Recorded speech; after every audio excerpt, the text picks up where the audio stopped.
Hi, everyone. Okay, we have a return guest, Jake Sullivan, our National Security Advisor, who will give some brief remarks, take some questions, and then we will do a briefing from there. That'll turn over to Jake. Hi, everyone. I hope you guys are doing well. With apologies to Jen and to you, my remarks are not going to be so brief because I have a number of points I want to get through before opening it to questions. First, you heard the president today condemn in powerful terms the atrocities committed by Russian forces retreating from Bucha and other towns in Ukraine. The images that we see are tragic, they're shocking, but unfortunately, they're not surprising. We released information even before Russia's invasion, showing that Russia would engage in acts of brutality against civilians, including targeted killings of dissidents and others they deemed a threat to their occupation.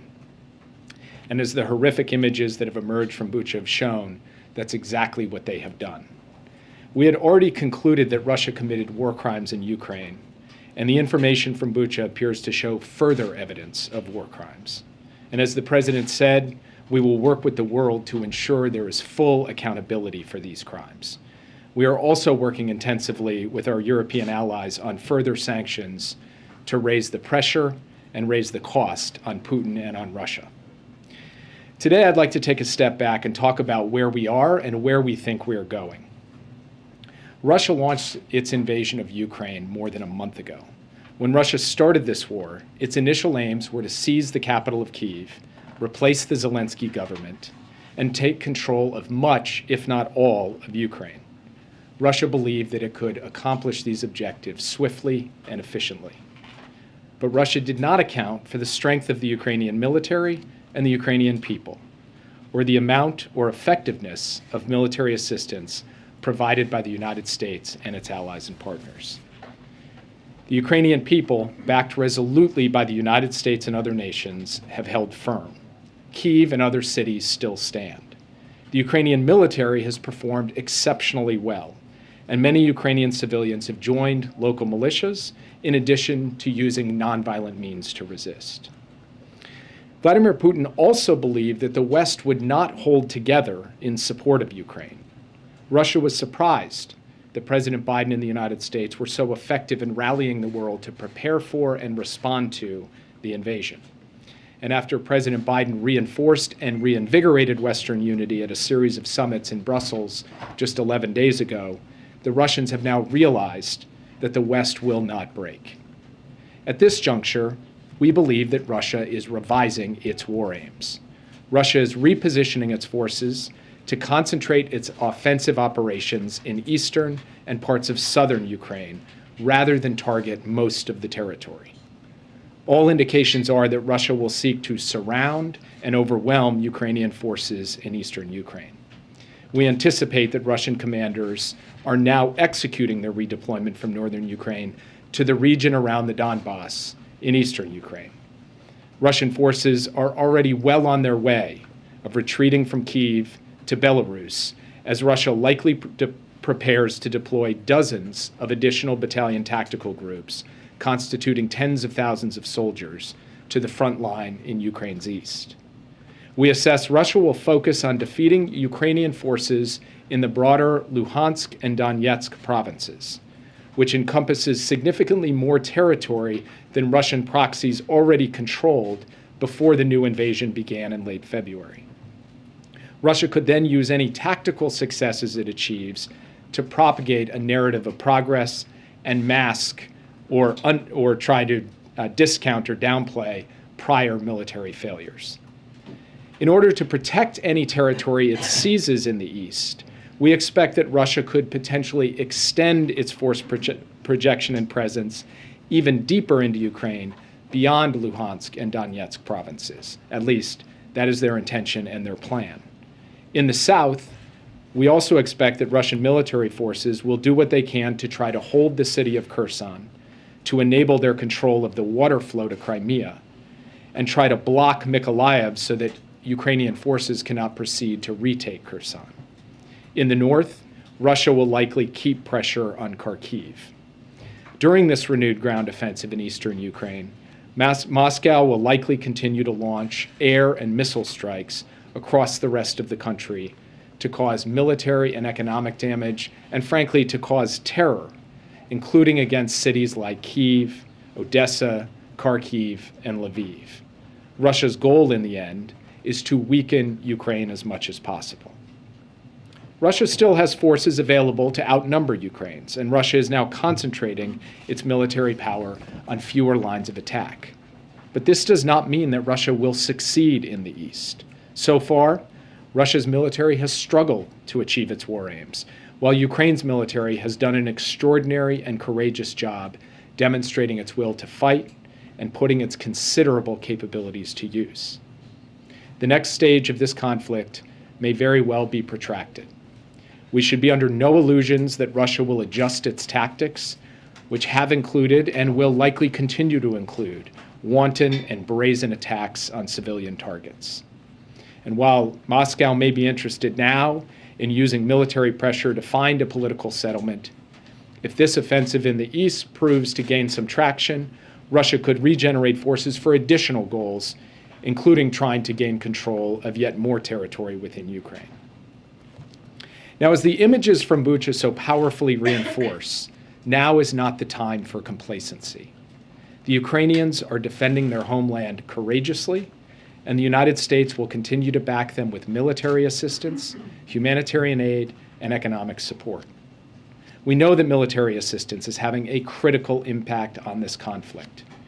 Ukrainians are effectively defending themselves with U.S.-produced air defense systems and anti-tank systems, such as Stingers and Javelins, as well as radar systems that give the Ukrainians early warning and target data, and multiple other forms of arms and munitions. The administration is working around the clock to fulfill Ukraine's main security assistance requests, delivering weapons from U.S. stocks where they are available, and facilitating the delivery of weapons by allies where allied systems better suit Ukraine's needs. This is happening at what the Pentagon has described at an unprecedented pace. Last Friday, we announced an additional $300 million in security assistance, bringing the U.S. commitment to $1.65 billion in weapons and ammunition since Russia's invasion, and $2.3 billion since the beginning of the administration. The latest package includes laser-guided rocket systems, Puma unmanned aerial systems, armored high-mobility multi-purpose wheeled vehicles, and more.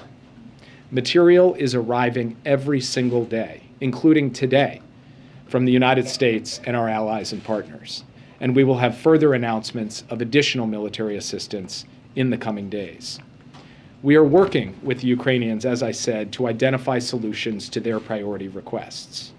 In some cases, that means sourcing systems from other countries because the U.S. either doesn't have the system or doesn't have a version that could effectively be integrated into the fight. Sorts of systems like this include longer-range anti-aircraft systems, artillery systems, and coastal defense systems. So let's take coastal defense systems as an example. President Biden went to Brussels to talk to key allies 11 days ago about how to get coastal defense systems to Ukraine because there is not, at the moment, a good U.S. option. Last week, the UK announced at the close of its donor conference that coastal defense systems would be provided to the Ukrainians. It is a good example how, working with allies and partners, we are successfully responding to Ukraine's requests. We expect additional new capabilities to be delivered in the near future.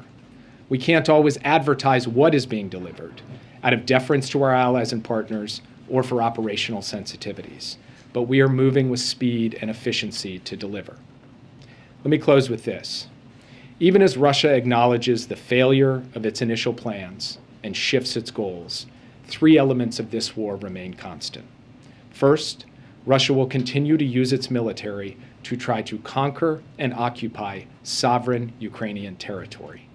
Second, the Ukrainian military and people will continue to effectively and bravely defend their homeland. And third, the United States will stand by them for as long as it takes. Russia has tried to subjugate the whole of Ukraine, and it has failed. Now it will attempt to bring parts of the country under its rule.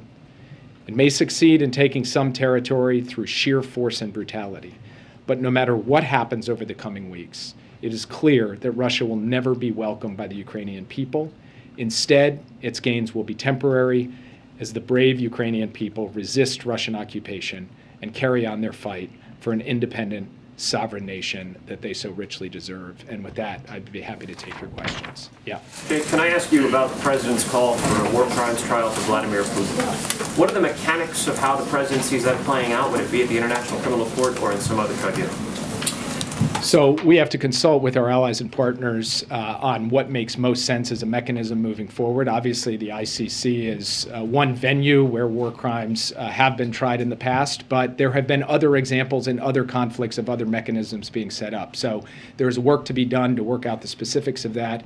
And between now and then, every day, what we are focused on is continuing to apply pressure to the Russian economy and provide weapons to the Ukrainian people to be able to defend themselves. Sorry, forgive me. Other forums for this might include something that the UN Security Council might adopt. Is that what you're suggesting? That you would go to the Security Council? Well, obviously, with Russia as a permanent member of the UN Security Council, it would be difficult to imagine that they would not attempt to exercise their veto to block something. But there have been creative solutions to the question of accountability in the past, and I'm not going to prejudge what solution would be applied here or what forum or venue would be applied here. What I will say is what the president said this morning. There has to be accountability for these war crimes. That accountability has to be felt at every level of the Russian system, and the United States will work with the international community to ensure that accountability is applied at the appropriate time. Yes. The president was careful to say he does not see this as genocide. Many Ukrainians believe that it is because their nation, their people are being attacked. Where is the line in your view, and how have you counseled the president between genocide and war crimes? So this is something we, of course, continue to monitor every day. Based on what we have seen so far, we have seen atrocities, we have seen war crimes, we have not yet seen a level of systematic deprivation of life of the Ukrainian people to rise to the level of genocide. But again, that's something we will continue to monitor. There is not a mechanical formula for this.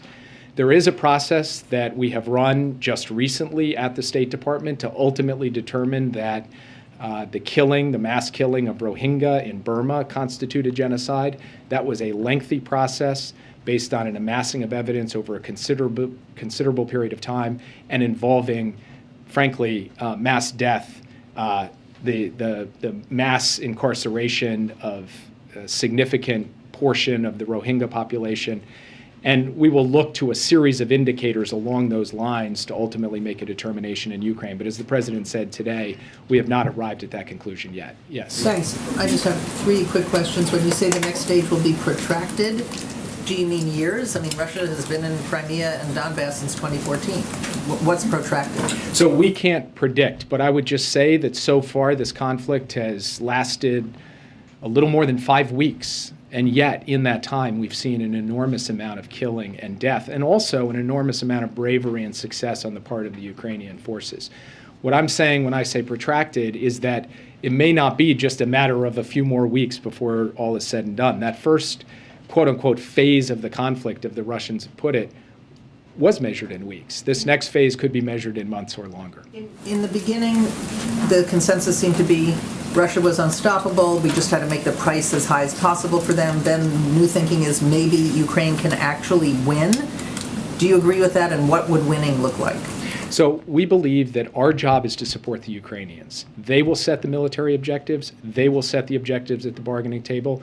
And I'm quite certain they are going to set those objectives at success.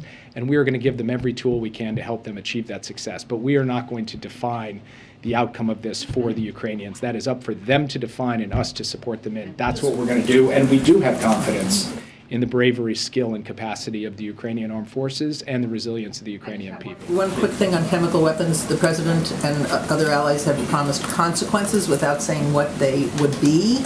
Last time Russia used chemical weapons, there were sanctions, but not very stiff ones. Are you ready to define consequences? So I'm going to say the same thing I've said from this podium that the president has said from a podium down the hall in this same building, which is that Russia will pay a severe price. We have communicated to them directly. We have coordinated with our allies and partners, and I'm not going to go further in terms of the specifics here today. The administration initially did not call this war crimes, and eventually they did after what they saw on the ground. Do you think that's going to be the case with calling it a genocide? Well, so first, it's not just that we sit around and debate terms and then ultimately decide to apply a term based against static circumstances. We watch as things unfold. We gather evidence. We continue to develop facts. And as we gathered evidence and as we got the facts together, we ultimately came to the conclusion that war crimes were committed. And in fact, I would say on this front, President Biden was a leader. He went out and said, Putin is a war criminal. And many of you raised your eyebrows at that. Many people out in the public raised their eyebrows at that. And now you see the scenes coming out of Bucha today. And so he's not going to hesitate to call a spade, to call it like he sees it, and neither is the U.S. government. So as the facts develop, could we see ourselves reaching a different conclusion on that question? Of course we could, but it's going to be based on evidence and facts as we gather it along the way. And two more quick ones for you. On the sanctions that the president was talking about today, should we expect those this week, or what's the timing? You can expect further sanctions announcements this week, and we are coordinating with our allies and partners on what the exact parameters of that will be. But yes, this week we will have additional economic pressure elements to announce. Thank you. And my last question quickly, you keep using the word retreat instead of reposition. How much is that in part due to the spring conditions, the muddy conditions that are on the ground in Ukraine?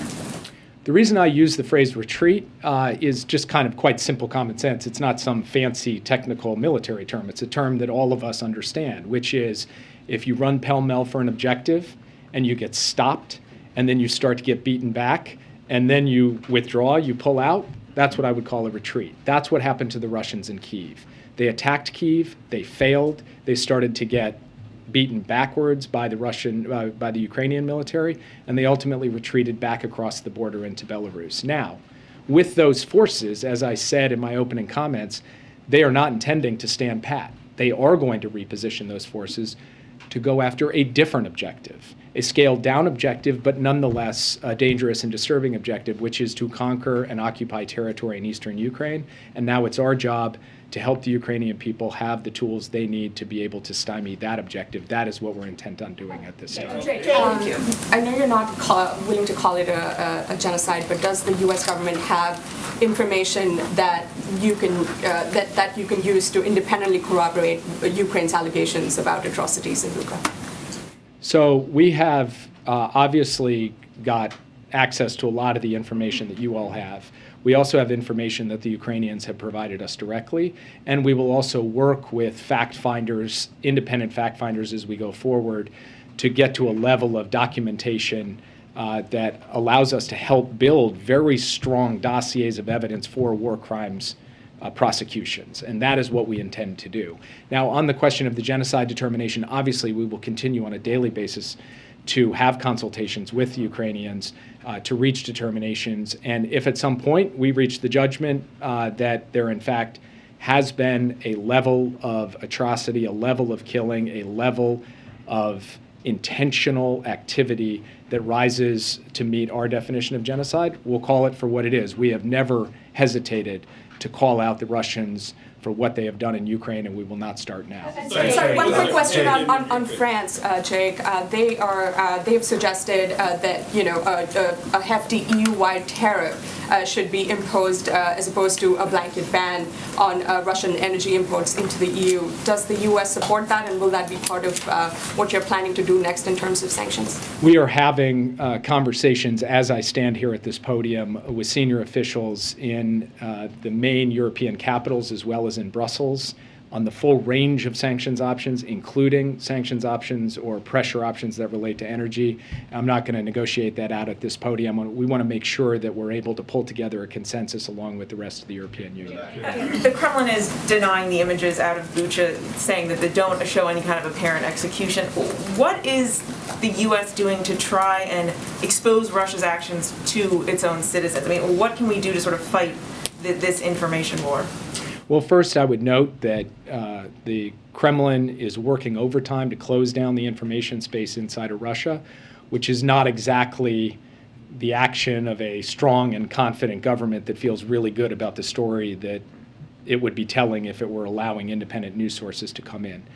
Second, we are, of course, supporting through a variety of means the provision of information about these atrocities and about the entire effort by the Russians to unjustly and unlawfully invade a sovereign neighboring country, not just to the Russian people, but to people everywhere, we will continue to do that. And just to be clear, is it your sense that the atrocities that we're seeing in Bucha are based on orders coming from Putin or his senior military officials, or is there a chance here that this is sort of Russian forces acting on their own, and is there even a distinction? I don't want to get into the specific intelligence related to Bucha at this point, but what I will say, as I said at the outset, is even before the invasion happened, we shared information with the public, with the press, including from this podium, that Russia was intending, as a matter of policy, not as a matter of one guy in a unit in a suburb of Kyiv, but as a matter of policy in this war, to kill dissidents, to kill those who caused problems for the occupation, and to impose a reign of terror across occupied territories within Ukraine. That is what we are seeing play out. So no, we do not believe that this is just a random accident or the rogue act of a particular individual. We believe that this was part of the plan. We declared it from this podium as part of the plan, and now we are seeing it play out in real life in living color in these terrible, tragic images we are seeing come from Bucha. Yeah. Thanks. So I know you don't want to talk about possible venues for a war crimes trial, but can you talk a little bit about the evidence gathering aspect of it? That's going to be crucial to combating disinformation and what Russians will say that, you know, Ukrainian rebels are fighting us. That was legitimate warfare. What happened, that could be a tactic they're taking. So can you walk us through the evidence gathering, who's doing it, other people on the ground gathering evidence? How long does that take to sort of build a case, and what does that look like? So I will directly answer your question, but I also think it is important for our team at the State Department, which will take the lead on this, including our Global War Crimes Coordinator, to give you a fully elaborate answer to this question in technical detail so that everybody understands exactly how this process works. But with that being said, there are four main sources of information that we will develop in an effort to help build the case for war crimes. The first is the information we and our allies and partners gather, including through intelligence sources. And we actually, within our intelligence community, had previously stood up a team to be able to document and analyze war crimes and work closely with the State Department in doing so. And we're also coordinating with key allies and partners who have their own capacities. The second is what the Ukrainians themselves will do on the ground to develop this case, to document the forensics of these tragic and senseless killings in this particular instance and in other instances across Ukraine. The third is international organizations, including the United Nations, but others as well, prominent international non-governmental organizations with real credibility and expertise in this area. And then the fourth is all of you, because part of building this case is relying upon the global independent media who has images, interviews, documentation, and when you put all of those four sources together, you can build, we believe, a package that can stand up to the relentless disinformation we are likely to see and have already started seeing from Russia, and that ultimately the truth will withstand the assault on the truth that we can expect to come from Moscow. On former President Trump, he's having Save America rallies where he's decrying the Biden administration, decrying the response that you all in the White House have been given to this war in Ukraine. He said if he was here in office, he would do it better. It wouldn't happen under him. What is your response to the former President Donald J. Trump saying these things about the current administration? I don't have a response to the former president. We are focused on getting the job done, getting the support to the Ukrainian people that they need, applying unprecedented pressure to the Russian economy, and building a form of Western unity that no one could reasonably have expected and that we have sustained through the early weeks of the war and will sustain for the period ahead. And I'll leave the commentary on what the former president said to others. Do you think you're doing enough? Thank you very much. Thanks, Jake. To follow up on what you said about Ukraine setting terms for any potential resolution, President Zelensky said on Face the Nation that with regard to any potential peace agreement, the important thing in this agreement are security guarantees, but he also said the U.S. has not provided any yet. Is the U.S. considering that, and what would that look like? So we are in regular contact, and by regular I mean near daily contact. I personally am in near daily contact with my counterpart in the Ukrainian government, And we are talking constantly about how we can support a negotiated solution that defends Ukraine's sovereignty and territorial integrity. And we have told them that we are prepared to do our part to support that, including by ensuring that Ukraine has the means to defend itself in the future. I'm not going to get into the specifics of what those negotiations are because I believe it's very important that they have a protected space to be able to be carried out. But you can rest assured that the United States is actively working in consultation with Ukrainians to support their efforts at the peace table. And then a question on the sanctions. You just said that you're under no illusions that Russia will adjust its target. So what function will an additional sanctions package have when you announce it? So I would say two things about the sanctions. One is that sanctions are intended to impose costs so that Russia cannot carry on these grotesque acts without paying a severe price for it. The other is to have an effect on Russia's behavior over time. But as President Biden has made clear repeatedly, we don't expect that that shift in behavior will be caused by sanctions overnight or in a week. It will take time to grind down the elements of Russian power within the Russian economy, to hit their industrial base hard, to hit the sources of revenue that have propped up this war and have propped up the kleptocracy in Russia. That's going to take some time to play out. But there's no better time than now to be working at that so that the costs end up setting in and that ends up sharpening Russia's choices. So sanctions are not alone going to solve any of these problems, but they are a critical tool in ultimately producing a better outcome to this conflict than it would otherwise be produced. Have the revelations about Bucha prompted the administration and its allies to reconsider what kind of military assistance they provide to Ukraine? Are tanks now part of potential transfers that could be provided to the Ukrainian military? So I'm not going to get into certain specific systems because, as I said at the outset, there are operational sensitivities and the sensitivities of our allies and partners for why we wouldn't speak about a particular capability like tanks. But I will say this. Even before Bucha, the United States was working with Ukrainians on every item on its priority list and how we could go ahead and ensure that that could be provided to them.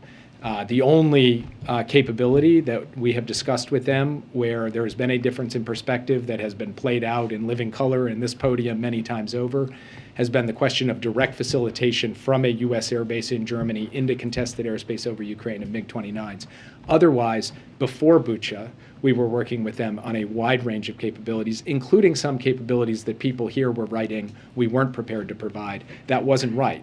Now, it's hard for me to correct the record in every case because for very good reasons, some of these systems we cannot advertise. We cannot talk to you all about. But what I want to make clear, as I said at the outset, is the extent and depth of effort to acquire and transfer a variety of advanced weapons capabilities is extraordinary, it is unprecedented, and it has been ongoing from well before the terrible images came out. The International Criminal Court is one of the reasons why the U.S. is considering alternate venues because the U.S. is not a signatory. And does that undercut the U.S. push to hold Putin accountable with a war crimes trial of some kind when the U.S. is not a signatory to the International Criminal Court? The U.S. has in the past been able to collaborate with the International Criminal Court in other contexts, but despite not being a signatory. But there's a variety of reasons one might consider alternative venues as well beyond the specific relationship between the U.S. and the ICC. Most importantly, this is not a decision the United States is going to make by itself. We're not going to make the call out of Washington for the appropriate venue for accountability. That is going to be done in consultation with allies and with partners around the world, and I don't want to prejudge those conversations. They're ongoing. And what I can communicate is the very real, sustained, and committed proposition that the United States has that we are going to ensure that there is accountability. Yeah, I'll just take one more. Yeah. The U.S. had rejected Poland's plan for a peacekeeping force to protect civilians. Is that something that's being reconsidered given what we've seen of these atrocities? And is there any talk among the allies to do some sort of force to help protect the civilian population? So I don't quite accept the premise of the question. There have been various peacekeeping proposals floated. None of them have ever been given full shape or been kind of formally put forward and suggested should actually be implemented. And so we continue to consult with our allies and partners, including Poland, on what makes sense going forward. We have not yet seen a proposal that actually has been fleshed out that could be operationalized. The one thing that the United States has made clear throughout this is that it is not our intention to send U.S. soldiers to fight Russian soldiers in Ukraine. But in terms of the supply of capabilities, in terms of other steps to support the Ukrainians, and to do our best to protect civilians in Ukraine, we continue to look at every possible option, including in consultation with our partners on that. And I'll leave it there. Thank you, guys. Thank you, Jake, so much for joining us. Thank you. Come again, please. He will, I'm sure. He's probably our most frequent guest. I don't know if you get, I probably owe him something for that. Okay, a couple of items for all of you at the top. Today, Vice President Harris and administration officials announced the Biden-Harris Action Plan for building better school infrastructure. By leveraging funds from the Bipartisan Infrastructure Law and the American Rescue Plan, this action plan will activate the entire federal government to support students' health and learning, from upgraded HVAC systems to electric school buses, from on-site solar energy installations to safe routes to school. Also wanted to note, in light of the President's event on trucking, a couple of details or facts for all of you. 2021 was the best year for trucking growth, jobs growth since 1994, and December 2021 through February of 2022 was the best 3-month stretch for long-distance truck hiring since the 1990s.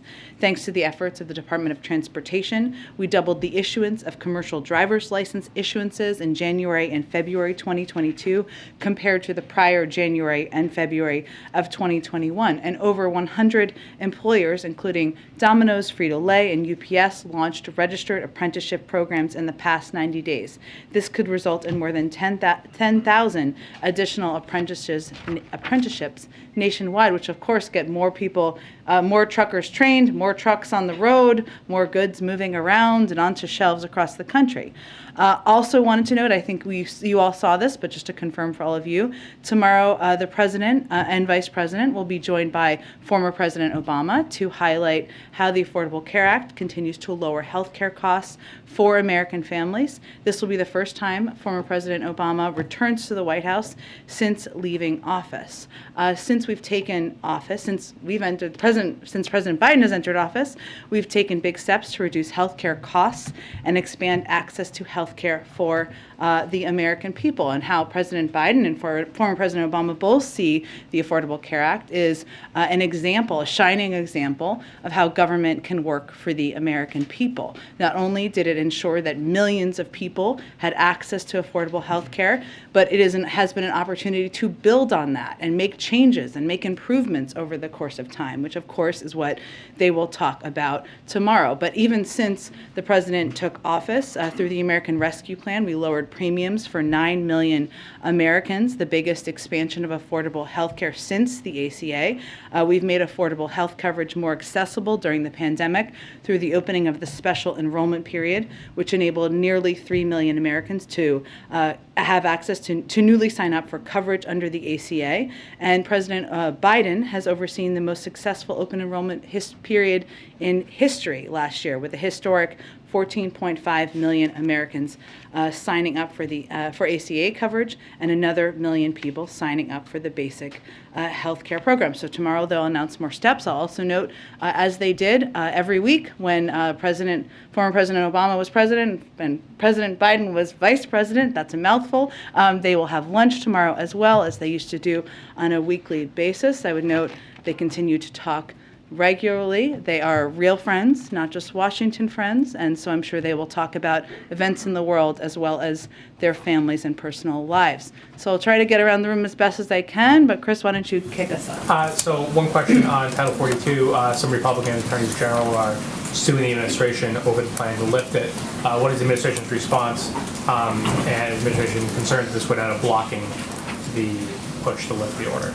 Well, on the lawsuit itself, I'd of course refer you to the Department of Justice. They would be overseeing any steps there. But broadly speaking, I think it's important to note for any critics and any lawsuits that Title 42 is a public health directive. It's not an immigration migration enforcement measure. And the decision on when to lift Title 42 was made by the CDC. And our objective from here, and this is why we have the implementation period over the next several weeks, continues to be to ensure we are increasing our resources, surging personnel and resources to the border, improving border processing, implementing COVID-19 mitigation measures, and continuing to work with other countries in the Western Hemisphere to manage migration and address root causes. But this is, again, a healthcare measure, a health measure determination, and not an immigration policy. Go ahead. Thanks, Jen. Let me ask you the question I was going to ask Jake, which is that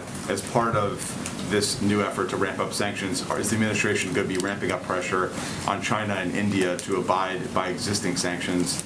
And what does that look like? I know Dilip Singh was just in India. You're going to intensify some criticism of them and others who haven't done so. Well, certainly our expectation and our public and private message will continue to be that every country should abide by the sanctions that we have announced and that we are implementing around the world. As you noted, so let me start with India, if that's okay. As you noted, Dilip Singh, our Deputy National Security Advisor, was just there. I would note that, just given some of the reporting, energy payments are not sanctioned. That's a decision made by each individual country, and we've been very clear that each country is going to make their own choices, even as we have made the decision and other countries have made the decision to ban energy imports. What Dilip did make clear to his counterparts during this visit was that we don't believe it's in India's interest to accelerate or increase imports of Russian energy and other commodities. Right now, just to give everybody the full scope of it, India's imports of Russian energy represent only 1% to 2% of their total energy imports. So while he explained both the mechanisms of our sanctions and reiterated that any country or entity should be abiding by those, we also made clear that we'd be happy to be a partner in reducing their reliance or even their small percentage of reliance on that. As it relates to China, I know that Jake spoke to this the last time he was here. Our assessment hasn't changed on that front, but we continue to convey the same expectations of abiding by sanctions. And then on COVID funding, there are reports that the Republicans and Democrats in the Senate are nearing a deal on a $10 billion package that doesn't include global aid. Is a package of that size and that doesn't include global vaccine assistance something that President Biden could sign into law?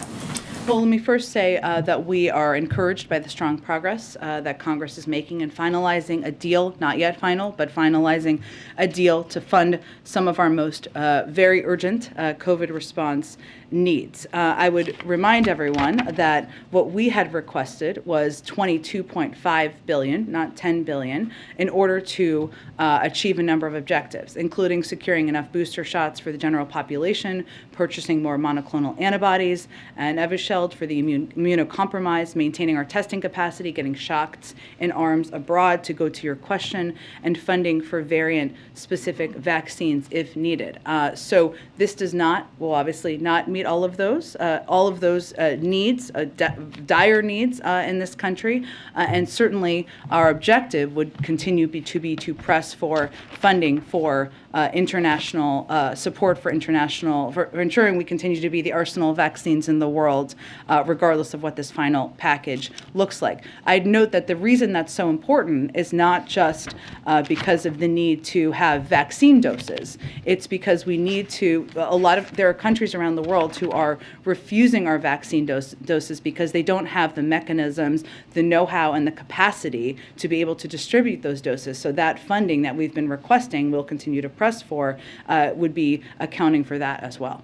Can I note one more last thing? Sorry, I've got a lot on this. I would also note that as you're watching Congress and the Senate, there are a wide number of Republicans who have called for funding for and called for ensuring that we continue to be the arsenal of vaccine distribution around the world. They don't use that exact phrase, but basically that's the basics, including Senator Graham, who said, I support the effort just in June of last year of the Biden administration to donate vaccines to at-risk populations throughout the world. Senator Portman said that he is pleased that legislation, this is last summer, that has passed, that the committee at the time would help ensure that domestic supply is part of our, what we're doing in domestic supply, access to domestic supply is part of our global vaccination strategy. Senator McConnell said it would be terribly unfortunate if a supplemental COVID-19 funding package did not include international vaccines. So I'm not going to prejudge where all they will all be on this or future legislation. I would just note that if we want to continue to be providing to the world, we need money, and that's a case we will continue to make. Go ahead. Ukraine's prosecutor general just suggested that there's more gruesome evidence of the aftermath of Russia's occupation around Kyiv, saying that the worst situation may in fact be in Borodanka. I apologize if I don't pronounce that correctly, but do you have a sense of how widespread this may be in the Kyiv region? I mean, I know Jake just said that you're going to continue to see these kinds of brazen attacks, but what more can you tell us about some of these other areas that we may be hearing about? I don't have a new or additional assessment. This is something we will continue to gather information on, and Jake obviously outlined the number of ways we will do that, both by intel gathering, working with our partners and allies around the world. But I would also note, Mary, to go back to your earlier question, that the fact that we're seeing these horrific images from Bucha around the now around the world, thanks to all of your broadcasts and many global broadcasters. I mean, we have access. There's access to this area. There's not access to a lot of the areas around Mariupol and other areas of Ukraine where we have not even begun to see the impact of the atrocities and the impact of what, as Jake said, President Putin and the Russians made clear they were intending to do from the outset of the war. So while I don't have additional assessment, I would just note that we should brace ourselves for what we may see as we gain greater access and learn more about what atrocities they've implemented. Go ahead. Thank you. The U.S. ambassador to the UN says that tomorrow she's going to go to New York and seek Russia's suspension from the Human Rights Council. Is that the direction of the president? Yes. The president does not believe, he believes it's ludicrous for Russia to be a member of the Human Rights Council. And certainly the ambassador spoke to this today, and while she was on her overseas trip, and she will continue to make the case in her role when she returns to New York. Why not seek to permanently expel them? From the Human Rights Council? I would point you to our UN ambassador on what specific steps, but obviously removing them would be the next appropriate step in the process. Go ahead. Thank you, Jen. So President Biden is talking about putting Putin on a wartime trial. Does he expect Putin to turn himself in to stand trial, or does he think somebody's going to have to go into Russia and arrest him? Well, without getting into the mechanisms, which I know were the good questions everybody was asking our national security advisor, there is precedent in the past of how this process can work. We're not going to prejudge what the process would work or what steps would be taken through an international legal process. So that's not quite where we're at right now, Peter, and I can't give you a sense of the mechanisms of if convicted, what would happen. Okay, a question about college sports. In some places like the Ivy League now, there are biological males competing against women. Does the White House think that is fair? Well, I would note that we're not the governing body for the NCAA or any other system out there that I believe you're probably referring to the case over in swimming in the NCAA. We understand how important sports are to student athletes across the country, but the NCAA obviously puts these policies in place. What I would say, Peter, if we look at this broadly, is that we celebrated International Transgender Day of Visibility last week with a slate of new actions to ensure we continue to protect the dignity and identity of all Americans. And at a moment where we're looking at and we're seeing increased mental health issues related to young people, especially LGBTQ plus young people, we're providing additional funding and resources to address this issue. And we hope all leaders can focus on those important issues and the impact on many of these young people who are impacted across the country. And then one about this new law in Florida. At what age does the White House think that students should be taught about sexual orientation and gender identity? Well, I would say, first of all, Peter, we have spoken to the Don't Say Gay bill in the past, I believe is what you're referring to, and made clear that as we look at this law, what we think it's a reflection of is politicians in Florida propagating misinformed, hateful policies that do absolutely nothing to address the real issues. The Department of Education is well positioned and ready to evaluate what to do next, and its implementation, whether its implementation violates federal civil rights law. But I would note that parents across the country are looking to national, state, and district leaders to support our nation's students, to ensure that kids are treated equally in schools, and that is certainly not, this is not a reflection of that. And so just the last one, so if you guys oppose this law that bans classroom instruction about sexual orientation and gender identity in K through 3, does the White House support that kind of classroom instruction before kindergarten? Do you have examples of schools in Florida that are teaching kindergarteners about sex education? I'm just asking for the president's Well, I think opinion. I think that's a relevant question, because I think this is a politically charged, harsh law that is putting parents and LGBTQ plus kids in a very difficult, heartbreaking circumstance. And so I actually think that's a pretty relevant question. Go ahead. On the Ukraine atrocities, Jake referenced some of the images that all our news organizations have been gathering. Is the administration able to gather other and document other cases that you have assembled that we may not be aware of in terms of this collection of data on war crimes, rapes, murders, things like that we have not yet seen? Is there more data? On the ground, you mean? Yes. So I'm sure you've seen, Kelly, that the EU announced their intention to send a team there, which obviously hasn't happened yet, but that was an announcement made earlier today.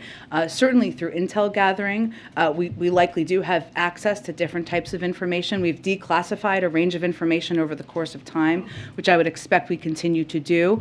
We will continue to do. Right now, I can't give you an assessment of what we may know that you don't know, but I would just say and reiterate what Jake said, which is we're going to use every tool at our disposal we can. Some of that is through intel channels. Some of that is, of course, working with our counterparts around the world to gather as much data and information as we can. It is difficult, to go back to an earlier question, given that we need access, or even our European friends and partners need access to gather, but it is vital, it is important, and we are going to do everything we can to support those efforts from here.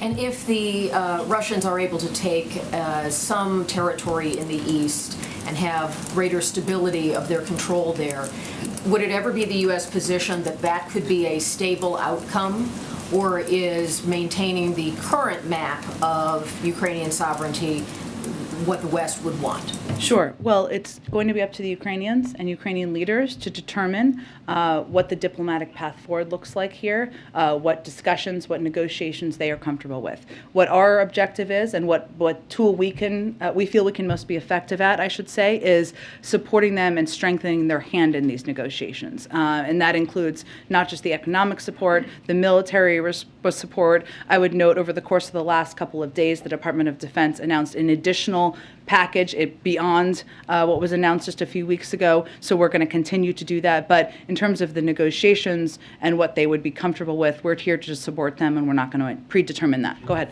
Thanks, Jen. Just last week, you said that the U.S. is sending a protective gear to Ukraine to help shield Ukrainians from chemical weapons use. Have those deliveries been made, or have they started? Is there any timeline specifically for those deliveries? Because Jake did mention that deliveries have started. Sure. I can check for you a status of that. We try to do it in an expedited manner, and we still have means of getting equipment, of a range of equipment, to people who need it on the ground, and I can check if that equipment has been delivered or is in process, I guess you're asking. Yeah. And I have a quick question on Elon Musk and him picking up a 9% stake in Twitter, which makes him the largest shareholder in the company. Obviously, the White House uses Twitter quite extensively, and Musk has been very critical of President Biden. I'm wondering if there is perhaps any recalibration of the use of the platform, or to what extent the White House is using Twitter going forward. That's a decision of a private sector leader. I don't have any specific comment on it, but I expect we will continue to use Twitter, as you all will as well, I would expect. Go ahead. Thanks, Jen. I was wondering if you could elaborate a little bit more on President Biden and former President Obama and their relationship, and how often and how they communicate. And you had mentioned that they are real friends and not just Washington friends. But given that they only live a few miles apart, why is this the first time that the former president has been invited to the White House? Well, I would say first, I have known them both for some time, and I watched their friendship grow over the course of the period of time when the president was vice president and when the former president was president. And why I noted that at the top is because I think people who didn't have the seat I had may just think that it's like inviting any former president to the White House, and it certainly is not that. They talk on the phone.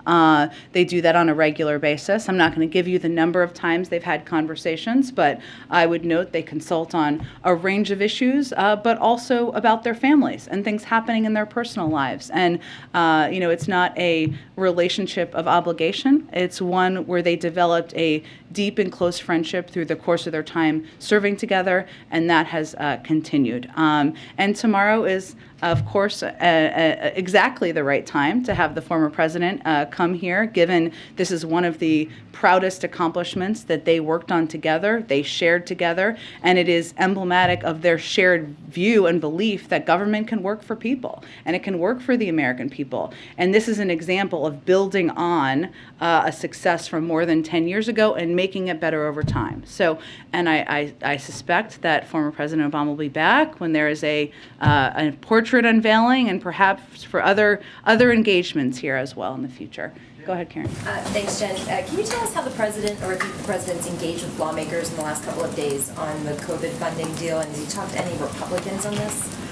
I'm not going to give you an outline or a detail of people he's spoken to. I will note that it's rare that I am in the Oval Office on any given day where he doesn't just pick up the phone and call a member of Congress, often a Republican, at least when I'm in there, to talk to them about a range of priorities. This is clearly a huge focus for the president because of the dire need we have at this moment to get this funding through, and the fact that we are already at a point where we have had to halt, delay a range of programs and purchases that we feel are imperative. I would note that on the global side, we already need to stop plans to expand the global vaccination initiative to more countries. We'll also have to immediately scale back our global efforts to provide life-saving tools. This is a little bit of what I mentioned earlier, like oxygen systems, antiviral pills, things that can cut death rates by 90% for the unvaccinated. And I would also note that even as we're very encouraged by the progress, we're going to need more, because our objective here is going to continue to be ahead of the process and be ahead in planning to make sure we can have funding for antivirals, the vaccines needed for people for many months to come. And just to be clear, so he has been talking on this specific issue? He's been engaged with a range of members about a range of issues. This is a huge priority. I'm just not going to get into the details of what those calls look like. Go ahead. Thanks, Jen. I just wanted to clarify on what I was asking Jake there, because it sounded like at the end he was leaving open the possibility of U.S. boots on the ground to protect civilians in Ukraine or to protect the supply. I don't think that was his intention. He did say in terms of the supply chain or civilians that you're discussing all possibilities with allies. Nothing has changed about the president's view about boots on the ground. Go ahead. Hi. So the jobs report came out on Friday. Inflation is at 7.9%. It shows average hourly wages went up 5.6%. I wonder what the level of concern is for the president and the White House that people will stop spending because the stuff they want is more expensive, and that leads us to a recession. Well, I would say on the latter part of your question that what we know is that the economy is strong. Our recovery has been strong, and that continues to be. While we of course are monitoring progress and where we have concern, including rising costs and obviously the need to continue to address inflation. That continues to be our assessment, which is even as there are challenges we need to continue to address, means that we have a strong basis that we are building from. I would remind you also that the unemployment rate is 3.6%, and the president created more jobs last year than any president in American history. So those fundamentals are also backed up by data. And obviously what we're trying to do, as you know from following this closely, there are a couple of areas that are impacting rising costs more than others, right? Including the price of gas, including the price of automobiles and the impacts on the car industry of the lack of the chip shortages. So what we're also trying to do is take steps to address each area where we we see rising costs. And obviously the president's announcement on Thursday to do a historic release from the Strategic Petroleum Reserve, where we've seen already a small reduction in the price of gas and the price of oil come down by several dollars, is an effort to bring down costs that are impacting people's checkbook, pocketbooks, checkbooks, et cetera. Concerned about consumers stop spending. We, of course, continue to assess, but I don't have any projection of that at this point in time. One thing on the wealth tax. Elon Musk tweeted out last week that Tesla and SpaceX would have died if such a tax existed in 2008 after the Great Recession. With the push for EVs and space exploration, what's the White House level of concern that a wealth tax could stifle innovation? Well, I would first say that, right now, America's teachers and firefighters pay a higher tax rate than billionaires. I don't even think Elon Musk probably thinks that's fair. I don't know who thinks that's fair. It's not fair, and that should not be the case. And so what this proposal does, and why the president supports it, in his view, is it fixes that.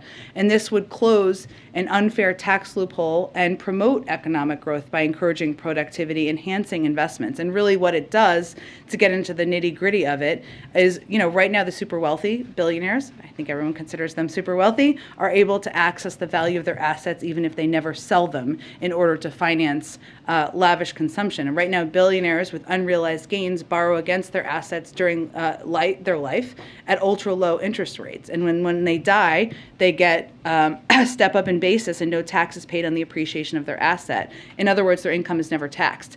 That's not fair. And I think what the president's trying to do, and what many senators and others support, is closing that. Why that should impact a lack of innovation, I think there should be more explanation on. This is trying to make the system more fair. Go ahead. Oh, sorry, I'll come back to you. Go ahead in the middle. Thank you, Jen. 18 U.S. senators have written President Biden urging him to designate Cameroon for TPS. Is that something he's willing to do? That's an assessment is made by a process led by the Department of Homeland Security, so I don't have any prediction of that at this point in time. And then on his approval rating, when he came into office last year, he was around 60% and even more, and now he's around 40% and sometimes less. Who does he blame now? Putin, Trump, or you? The communication team. Oh, does he blame me? Oh, I don't know. I hope not. Look, I think that the president recognizes that the country is still grappling with a number of challenges that impact people in their everyday lives, whether that is a continuing fight with a pandemic that has been going on for several years, or the fact that costs are going up. Some of those are a result of the actions of President Putin, yes, as it relates to gas prices, but others are related to impacts of COVID-19 and impacts on the supply chain. So what our focus is, and his focus continues to be on solutions to address these challenges and keeping our heads down and trying to continue to deliver for the American people. Go ahead, Weijia. Thanks, Jen. Shifting to Russian billionaires, because today the DOJ announced the seizure of that huge $90 million yacht. Is there any evidence that zoning in on Putin's close allies in this way, seizing their assets, is having an impact on his calculations? And if not, what is the end goal here to try to apply pressure to Putin himself? Well, I think it's not the only approach we're taking, right, Weijia? But it is one of the steps that we have, our national security team determined from the beginning would hopefully be effective on putting necessary pressure on. That includes significant consequences we have implemented on the Russian economy, but it also includes going after people who are in the inner circle and are close where their actions have warranted that, including Russian oligarchs. But it is not our expectation is not that one component is going to lead to a direct change. These are just a range of pressure points, and we're going to use all of them that we possibly can. So what is the hope that this particular action will take? Because we're seeing so many images of yachts around the world being seized, other assets being seized. Well, again, it's one of several actions we're taking, and I think if you look at the totality of it and the pool of the actions, the Russian economy has been on a downward spiral. There are businesses, private sector businesses around the world have pulled their business and their investments out of Russia. They are isolated from the world. The oligarchs are isolated from the world. All of these are meant to be consequences and meant to, of course, impact the calculation over the longer term. Just one quick one on the president's announcement last week about the strategic supply of oil. Yep.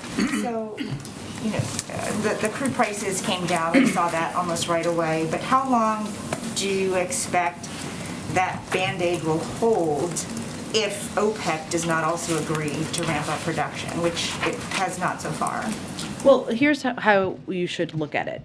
It was intentionally done as 1 million barrels a day over the course of 6 months because we knew there needed to be kind of a gap filled for that period of time, where our expectation and hope is that there could be greater production by the oil companies over that course of time. There are also steps, as you've seen, this is a coordinated release around the world, and there was an announcement last Friday about that as well, by other countries to help fill the gap that we see from Russia and from the fact that their oil is not contributing as much as it had historically onto the global marketplace. And obviously, oil prices are global. I mean, it's a global marketplace. So we're already seeing, as you said, a reduction, but this is meant to be a 6-month effort to kind of bridge the gap in many ways for that period of time and ramp up production in a range of ways. Yes, you referenced OPEC Plus, but also other countries last Friday announced their plans and their intentions to release more oil to help meet the supply needs on the market. That's what we're intending to do here, and we're going to continue to look at many ways to achieve that objective. Go ahead. Iran over the weekend said that a deal was close. We heard something different from U.S. officials only days before that. So what is the current assessment of that deal? Well, our assessment is that the onus for concluding this deal is squarely on Iran. Together with our European allies, the United States has negotiated the roadmap for a mutual return to compliance through the Vienna talks. The President will re-enter the deal if it's in our national security interests, and both ourselves and our allies are prepared to conclude a strong agreement if Iran is prepared to do the same. What we've seen, however, is that Iran has raised a number of issues that have nothing to do with the mutual compliance under the nuclear deal, and that is where our focus and our objective is. So we would encourage Iran to focus on the deal negotiated in Vienna rather than seeking to open issues outside the Vienna context or casting blame, of course, on others for a pause in the talks. Is the White House making any push this week, last-minute push, to get another Republican or two to support Judge Jackson? And secondly, if you could reflect on what Senator Graham said about if Republicans were in control, that she wouldn't even get a hearing. Let me say on the first part that our view continues to be that Judge Jackson's credentials, her record, warrant bipartisan support. We've seen some of that to date, but certainly we're going to continue to work the phones up until the last moment here, but I can't make a prediction for you on what the end result of that will be. I would say on Senator Graham's comments, I think the best questions are probably posed to Senator Graham. I would remind you all that he has previously voted for Judge Jackson when her record and her credentials were exactly the same as they are today. So it seems like there's more questions that could be posed to him. Go ahead. As a follow-up on the Supreme Court confirmation hearing, Republicans have said that they wanted to, this would be a respectful and fair process, and it's been very contentious. Given Senator Graham's comments, what do you think is the nature of the Supreme Court as we look ahead for future, not just this Supreme Court nominee, but for future nominations, given the contentious comments from Senator Graham? Look, I think that our view continues to be that qualified nominees, those who meet every objective bar of qualification, of background, should be considered and treated with fairness as they go through the process. That's how President Biden is going to continue to operate, and that's how we would expect every member of the Senate to continue to operate. So obviously his comments are disappointing, but our focus needs to continue to be on supporting Judge Jackson and her path to the Supreme Court. Go ahead. Jen, I wanted to ask two questions, one about refugees and one about the Supreme Court. Sure. On refugees, the 100,000 number that the president put out when you all were in Europe. Yeah. Can you talk about how you arrived at that number and at what preparations are being made at this point to accept those refugees? I haven't seen the State Department really put out a lot of detail yet. Yeah, I expect we'll have more soon, and I think the understandable questions are kind of the prioritization and how the process will work and what the models will be. All very good questions, and we're just working through the final pieces of the policy process at this point in time. In terms of the number, it doesn't mean we will reach that number. As you know, while there have been a startling number of refugees, individuals who have been kicked out of their homes because of the Russian invasion of Ukraine. The vast majority of them want to stay in neighboring countries, and that continues to be our expectation. But this is just an effort for us to play a role beyond the historic amount of humanitarian assistance and support we're providing to neighboring countries to ensure that we can find a pathway for those who want to come to the United States to come here too. But we're still finalizing the policy details, and hopefully we'll have more soon on that for you. Go ahead. I wanted to ask one more on the Supreme Court. Yep. President Biden was asked last week about Justice Clarence Thomas. I believe he said something, or he said it was up to the Justice Department or the January 6th committee on whether Justice Clarence Thomas would recuse himself from any of those cases, those being the January 6th cases. Judicial ethics mean that the Supreme Court justice generally makes his own decision on recusals. Does the president still agree with the view of the Justice Department or January 6th committee should decide? Has he taken a position at this point on whether Justice Thomas should recuse himself? That's a decision up to the Supreme Court. We don't have an additional position from here. Go ahead. They were friends from the time they were on Foreign Relations Committee together. So in terms of Japan has the largest number of U.S. troops, is there some way that they could be involved as a country that also went through war with this current situation in Russia? And do you know if they've been included in some of these discussions going forward? I know that that they have been included in a part of the conversations, including during President Biden's recent trip to Europe, and that our partnership and friendship with Japan continues as we discuss how to help support Ukraine through the invasion, Russia's invasion. Go ahead. Okay, we have one or two more here. Go ahead. Amid the Ukraine crisis, we know United States and Russia are still working together on Afghanistan issues. Actually, last Thursday, March 31st, there's a meeting in China with the U.S., China, and Russia delegations over this issue. Can you describe the working relations between U.S. and Russia on this meeting, and what's China's role on it? Do you worry China might take advantage of the tension between U.S. and Russia right now? And just so I make sure I'm unpacking your question and what you're asking about a meeting on Afghanistan between Russian, U.S. and Chinese officials. Yes. I would really point you to the State Department. I'm happy to get more details on it and see. I would note that Russia and China are both members of the P5+1, and obviously we're continuing to pursue a diplomatic deal there as well. So there are other examples of us working even as we are horrified by the atrocities in Ukraine. Okay, last one. Thank you, Jen. Moments ago, you said that it was ludicrous that Russia would be allowed to sit on the UN Human Rights Council. I'm wondering if the president wants to see China remain on that Human Rights Council as well, given that his administration has already made a determination that China's engaged in genocide against the Uyghur people. Well, our focus right now on the international stage on this question is on Russia, given the invasion of Ukraine and given what we're seeing, the photos from Bucha, others that we may see in the future. Obviously, we will continue to press publicly and privately where we have concerns about human rights violations, including as it relates to China. Thanks so much, everyone.